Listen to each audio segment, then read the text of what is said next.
আগরতলার পুর নিগমের বিজেপি পরিচালিত বোর্ড সোমবার 4 বছর পূর্ণ করেছে। এমনই দিনে 4 বছর আগে দায়িত্ব নিয়েছিলেন নির্বাচিত কর্পোরেটরগণ। এদিন পুর নিগমের কনফারেন্স হলে এই উপলক্ষে এক বৈঠক হয়। তাতে mayor Dipak Majumdar, deputy mayor Monika Das Dutta সহ অন্যান্য কর্পোরেটরগণ ও আধিকারিকরা উপস্থিত ছিলেন। পরবর্তী সময়ে মেয়র এই বিষয়ে সাংবাদিকদের বিস্তারিত জানান। 4 বছর পূর্তি উপলক্ষে ওয়ার্ড ভিত্তিক বিভিন্ন অনুষ্ঠান করার পরিকল্পনা গ্রহণ করা হয়েছে। শহরকে স্বচ্ছ ও সুন্দর রাখার উপর গুরুত্ব দেন মেয়র।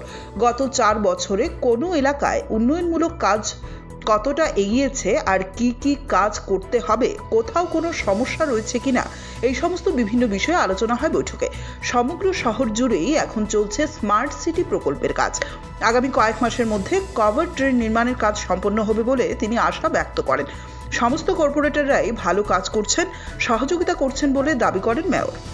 আজকে আমাদের বিশেষ গুরুত্বপূর্ণ সভায় জানে বলব, আমাদের আগরতলা মিউনিসিপাল কর্পোরেশনের আজকে 4 বছর পূর্ণ হয়েছে আমাদের কার্যকালের মেয়াদ।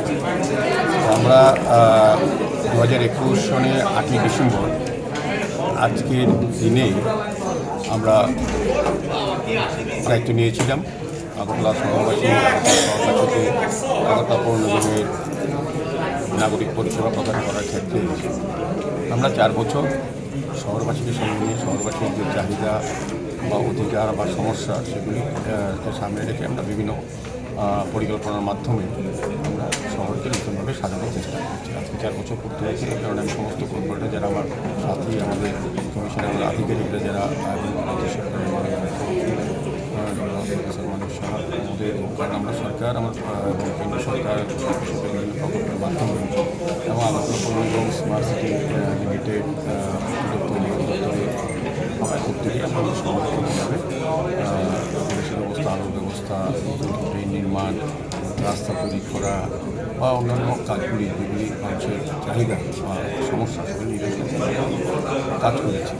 আরও কাজ বাকি আছে। আমরা আগামী আড়াই বছর আমাদের নির্ধারিত সময় আছে আমাদের এই নির্বাচিত সেগুলি আমরা লক্ষ্য রেখে আমরা কাজ শুরু করেছি এবং কাজ চলছেও। তো আজকে মূলত সভায় 4 বছরকে সামনে রেখে ওয়ার্ড ভিত্তিক কিছু প্রোগ্রামে হাতে নেওয়া হচ্ছে।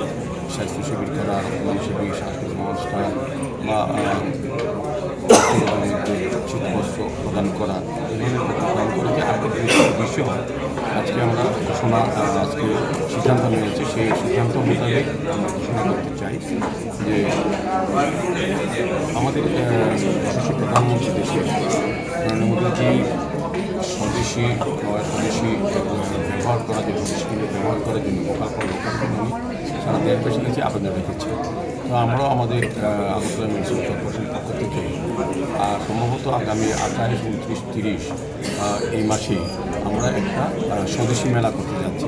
আগরতলা পৌর নিগম থেকে বিভিন্ন দপ্তরের কেউ আমরা অংশগ্রহণ করার জন্য অনুরোধ রাখবো। রাজ্যের মাননীয় মুখ্যমন্ত্রী করেছে ডক্টর মানুষের হাত ধরে এটা আনুষ্ঠানিক উদ্বোধন করা হবে। উদ্দেশ্য হচ্ছে যে আমাদের যারা স্বদেশি জিনিস তৈরি যারা দেশীয়ভাবে তৈরি হয় আমাদের রাজ্যে দেশে সেগুলি উপস্থাপন করা, সেগুলি বিক্রয় করা, মানুষকে বোঝানো যে স্বদেশি জিনিসের উপর যাতে মানুষের আকর্ষণ বাড়ে এবং সেটা ব্যবহার করার জন্য মানুষ অংশগ্রহণ করে সার্বিকভাবে মানসিকভাবে ব্যবহারিক জীবনে সেই একটা উদ্দেশ্যে আমরা একটা আজকে সিদ্ধান্ত নিয়েছি আমরা মেলা করব, স্বদেশি মেলা। দ্বিতীয় সিদ্ধান্ত হচ্ছে যে আমরা আগরতলা শহরকে পরিচ্ছন্ন, পরিষ্কার পরিচ্ছন্ন সুন্দর রাখার ক্ষেত্রে আমরা আগরতলা মিউনিসিপাল কর্পোরেশনের পক্ষ থেকে আমাদের সার্বিক চেষ্টা পরিকল্পনা থাকে, আমাদের সরকারি উদ্যোগও থাকে।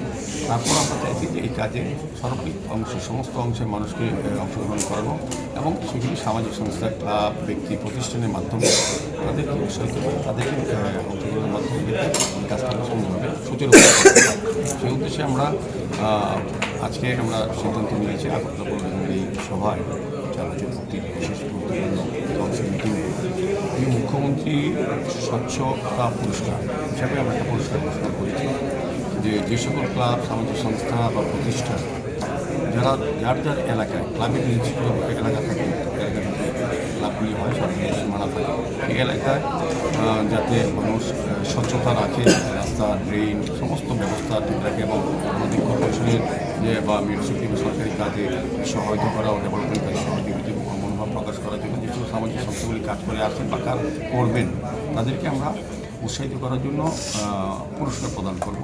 প্রথম পুরস্কার আমরা 3 লক্ষ টাকা দেব, যে সকল সামাজিক সংস্থা বা প্রতিষ্ঠান এরা আমাদের আগরতলা মিউনিসিপাল কর্পোরেশন দেওয়া নিয়ম নির্দেশনা মেনে এবং মানুষকে বুঝিয়ে যাতে যত আবর্জনা না ফেলা ট্রেনে রাস্তায় এবং তারা যাতে বাড়ি বাড়ি টোটো কালেকশন যাতে প্রত্যেকটি বাড়িতে অংশগ্রহণ করানো যায়, শহরকে পরিচ্ছন্ন রাখা, এলাকাকে পরিচ্ছন্ন রাখা, পরিবেশ দূষণমুক্ত রাখা, সেই ক্ষেত্রে যদি তারা ব্যবস্থা গ্রহণ করে বা উদ্যোগ নিচ্ছে, এই কারণে আমরা প্রথম পুরস্কার যারা পুরস্কৃত হবে তার 3 লক্ষ টাকা প্রদান করা হবে। দ্বিতীয় পুরস্কার দেওয়া হবে 2 লক্ষ টাকা এবং তৃতীয় পুরস্কার দেওয়া হবে 1 লক্ষ টাকা এবং 10টি ক্লাবকে 50,000 টাকা করে আরও পুরস্কৃত করা হবে যারা এই উদ্যোগ গ্রহণ করবে।